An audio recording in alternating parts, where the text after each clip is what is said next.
Hello students, आज जो मैंने वीडियो बनाया है वो बहुत ही महत्वपूर्ण है क्योंकि इस वीडियो में सारे जो कक्षा 8वीं से संबंधित महत्वपूर्ण फार्मूले की जानकारी दी गई है। यदि आपने ये सारे जो फार्मूले हैं वो अच्छी तरह से लर्न कर लिए तो आपको क्वेश्चन पेपर सॉल्व करने में बहुत ही आसानी होगी। ये जो सेकंड टर्म के जो सारे सूत्र दिए हुए हैं इसके आधार पर कोई भी एग्जाम्पल्स यदि क्वेश्चन पेपर में पूछा जाएगा तो आप आसानी से उनको सॉल्व कर सकते हैं। जैसे कि फर्स्ट इंपॉर्टेंट फार्मूला है सिंपल इंटरेस्ट का। सिंपल इंटरेस्ट को ही कहते हैं SI equal to P multiply by N into R upon 100, यानी principal multiply by number of years into rate. R यानी क्या होता है? Rate of interest. Second important formula है कंपाउंड इंटरेस्ट का। कंपाउंड इंटरेस्ट को कैसे फाइंड आउट करेंगे? हम पहले अमाउंट फाइंड आउट करना होगा। Amount equal to P in bracket 1 plus R upon 100 raise to N। पहले अमाउंट फाइंड आउट कर लिया, फिर उसके बाद कंपाउंड इंटरेस्ट कैसे फाइंड आउट करेंगे? Compound interest equal to amount minus principal. Next important formula देखते हैं। यहाँ पे area of square equal to side multiply by side. यदि स्क्वायर की डायग्राम दी गई है, स्क्वायर के जो चारों साइड होते हैं वो सेम होते हैं, इसलिए साइड को साइड से मल्टीप्लाई किया तो हमें क्या मिल जाएगा? एरिया ऑफ स्क्वायर मिल जाएगा। Area of rectangle find out करना है तो equal to length multiply by breadth. Length दी हुई होती है, ये वाली बन गई हमारी लेंथ, और यहाँ पे ये होती है ब्रेथ, यानी लेंथ मल्टीप्लाई ब्रेथ किया तो हमें क्या मिल जाता है? Area of rectangle. Next formula है area of triangle equal to 1/2 multiply by base multiply by height.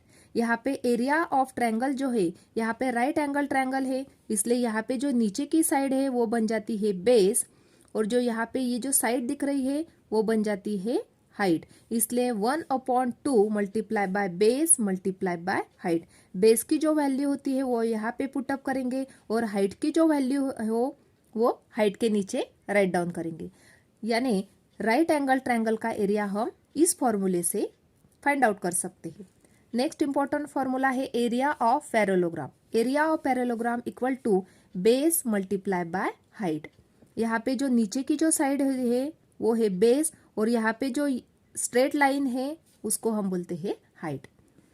Next important formula है area of rhombus equal to 1/2 multiply by product of length of diagonals.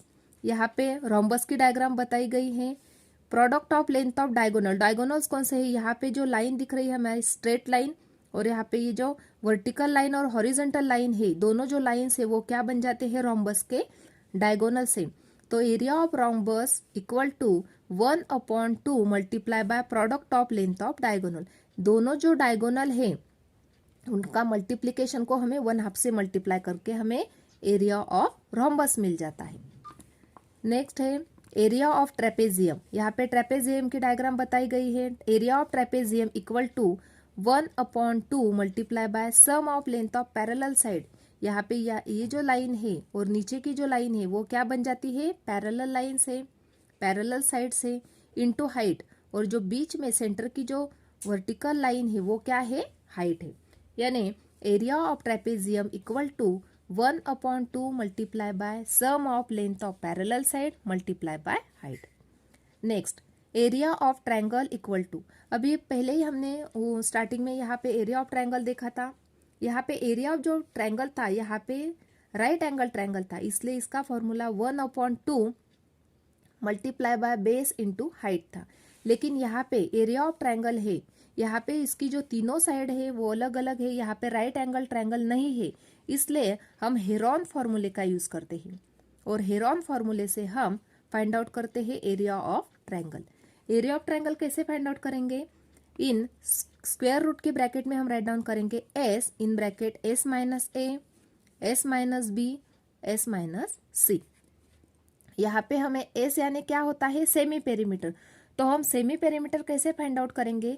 Semi perimeter का भी formula होता है, इसलिए semi perimeter S equal to 1/2 in bracket A plus B plus C। इस फॉर्मूले से हम सेमी पेरीमीटर फाइंड आउट करेंगे, और जो सेमी पेरीमीटर की वैल्यू हमें मिल जाएगी उसको हम इस फॉर्मूले में पुटअप करेंगे, तब हम आसानी से area of triangle find out करेंगे। Next area of circle equal to pi are square. Pi की वैल्यू हमें पता है 22/7 होती है, या 3.14 भी हम राइट डाउन कर सकते हैं, इंटू आर स्क्वेयर। आर क्या होती है? रेडियस होती है। नेक्स्ट है circumference of circle equal to 2 pi r. Pi की वैल्यू 22/7 और आर क्या होती है? रेडियस होती है। नेक्स्ट फॉर्मूला देखते हैं, volume of cuboid. Volume of cuboid equal to length multiply by breadth into height. यहाँ पे एल क्या होता है? लेंथ, बी क्या होती है? ब्रेथ, और एच क्या होता है? हाइट। यहाँ पे देखो एक डायग्राम में, यहाँ पे लेंथ दी गई है, उसकी ब्रीथ, लेंथ दी गई है, ब्रीथ दी गई है, और उसकी हाइट, लेंथ, ब्रेथ और हाइट भी दी गई है। इस फॉर्मूले से हम volume of cuboid find out कर सकते हैं। Next, volume of cube equal to length multiply by length multiply by length, इसको ही हम एल क्यूब भी राइट डाउन कर सकते हैं। Next, curve surface area of the cylinder equal to 2 pi R H. यहाँ पे 2 मल्टीप्लाई बाय 22/7, पाई की वैल्यू पुटअप करेंगे, आर क्या है? रेडियस, और एच होता है height. Next, total surface area equal to 2 pi R in bracket H plus R. H क्या होता है? हाइट, प्लस आर क्या होती है? Radius. Next formula, volume of cylinder equal to pi are square H. यहाँ पे पाई की भी वैल्यू पुटअप करेंगे हम 22/7, आर स्क्वेयर यानी क्या? रेडियस का स्क्वेयर इंटू हाइट। यदि ये 16 फॉर्मूले तुमने अच्छी तरह से लर्न कर लिए तो तुम्हें क्वेश्चन पेपर सॉल्व करने में कोई भी प्रॉब्लम नहीं होगा। यदि आपको मेरा ये वीडियो अच्छा लगा तो लाइक, शेयर और सब्सक्राइब जरूर करना है। Thanks for watching this video.